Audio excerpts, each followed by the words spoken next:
మనం చూసాం ఇక్కడ ఈ వేదిక మీద ఆ మాంత్రికుడు ప్రజల్ని సమూహపరుస్తూ ఉంటాడు. ఆ వర్ధమాన మీటి కళాకారులు ఎవరో కాదు, ఏవి సుదర్శన్ని వేదిక మీకు ఆహ్వానిస్తున్నాను.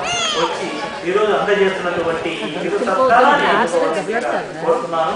కానీ సుదర్శన ఒక మనవి, అక్కడ అందజేస్తున్న పూలమాలలు కానీ లేకపోతే శాలను కానీ మాయం చేయవద్దని తన ఇంద్రజాలంతో నేను ఈ సర్వముఖంగా కోరుతున్నాను. లేకపోతే ఆ కళ కూడా ప్రదర్శించే నేర్పు ప్రదర్శించి ఉంది.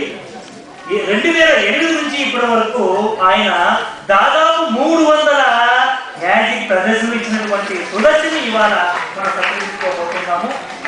ఇంకొక విషయం ఏంటంటే ఆయన ఇంద్రజాలుడే కాదు, మంచి వ్యాఖ్యాత కూడా. అలాంటి సుదర్శనికి ఇవాళ మనం ఈ సత్కారాన్ని అందజేయడం అన్నది మన అందరికీ ఆనందదాయకమైనటువంటి ఒక విషయంగా నేను మనవి చేసుకుంటున్నాను.